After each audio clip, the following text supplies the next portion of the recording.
we do have a purpose. We may not be perfect people. We may not have perfect situations, but we are still significant nonetheless.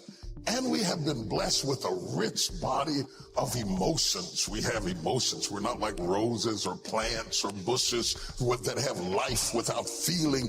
We have feelings. And when we use them properly, they are very effective in motivating you toward your destiny. I want you to be clear in understanding that purpose and passion are interconnected. Unfortunately, we live in a crazy world that we're busy all the time. Everything fast, and we are losing touch with who we are, our inner sense of passion. But it is your passion that empowers you to be able to do that thing you were created to do.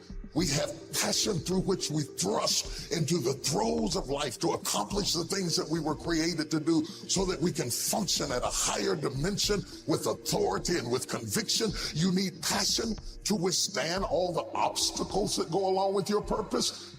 Just because you're living on purpose doesn't mean you're going to have problems. You're going to need thrust to be able to get up off the ground and to step into the field of your dreams. Even if you have not landed on the thing, at least get in the territory of the thing you are dreaming to do and that you hope to accomplish to do. And through that passion, you're able to ignite things you have never ignited before. I hear you, I hear you, I hear you. You're saying, I don't feel a thing. All of us go through times that we don't feel anything at all. But in order to ignite passion again, you have to be exposed. Get out of the boat, Peter. Walk on the water. Go do something you've never done before. Get involved. Get connected.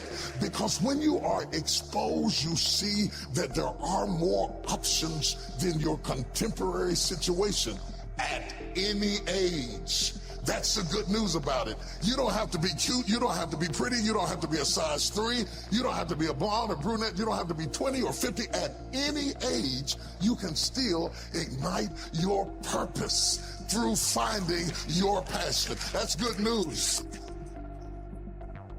What then do we do with the lulls in life? The dark shadows in life. We all have them. The secret pains and burdens that we have in life. Are they in fact distractions from our purpose? Absolutely not. I have never seen anybody who did extraordinary feats that didn't have extraordinary issues. It is the passion that gives you the power you need, but it is the pain from which you have the conviction about it. If you had not been through some pains, you would not have the burning to do what you do. I believe that children are like arrows. They need to be directed. You aim them at the thing you want them to hit, but you don't push an arrow, you pull it away from it. And it is the digression that causes the progression. If your life has been tough and it's been hard and you had to pull yourself up by your bootstraps and your childhood wasn't so good, guess what? That was just the arrow being pulled back so that when you are released, you can thrust after the thing you're after. So you don't have to grieve over what you didn't get and what didn't happen and how you were treated and who didn't raise you and who didn't love you. You don't have to grieve about it at all. Once you understand, the greater the digression, the stronger the progression. If Nelson Mandela had not been incarcerated, had not been mistreated, had not been ostracized, he would not have the passion to do what he does. If Oprah Winfrey had not gone through the things that she had gone through, she would not be so committed to making sure that everybody finds their purpose and finds their dream and everybody gets healed and everybody's okay. I'm telling you, what you think is working against you is actually working for you. My challenge in our generation is that gradually through entertainment, through television, through media, through every way possible, we are living in a generation of the dumbing down of ideas. Because we have traded effectiveness for busyness.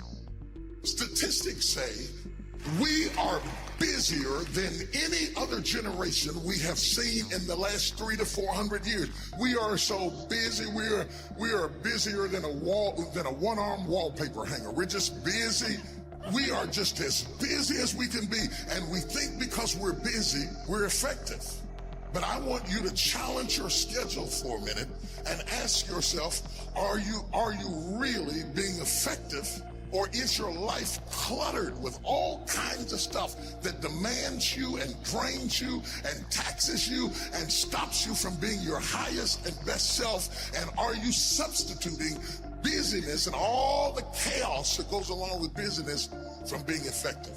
Let me tell you, a bunch of scientists got together, they began to do some research, and they begin to determine that 80% of the things we do are busy things that we do in an area that is not effective, that the average person only spends 20% of their time doing the thing that they are really gifted at, created at, passionate about, excited to do, and the rest of it is all the dismal, dumb stuff that we all have to do in order to survive. Just crazy stuff that we're doing.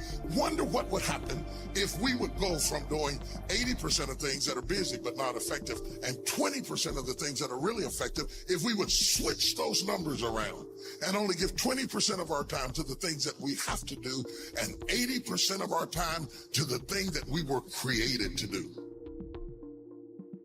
Wonder what would happen to your life. Now think about it a minute. There's a lot of things you could take from me and I could make it. You could take my suit, I got another one. You could take my car, I could get another one. You could take my house, I could get another house. But when you take my time, you have taken something from me that is totally irreplaceable. We take all kind of classes from money management. We know how to manage our money. We know how to repair our houses. We're working on our hair and our bodies and all of this kind of stuff. We do everything except the most important thing is to value our time.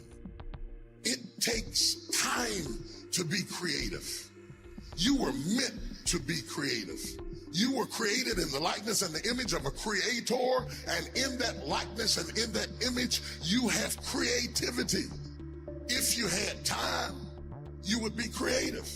But in the absence of time and with busyness and clutter and the phone, y'all got music playing on your phone, all kinds of stuff. And no matter what kind of song you put on it, after a while you hate to hear it, because every time you hear that sound, you know it's somebody else wanting something else from you that's taking you away from what you are gifted and creative to do.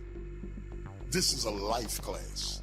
That means that we have an opportunity to learn how to maximize our lives. Think of the things that you're doing that somebody else could be doing.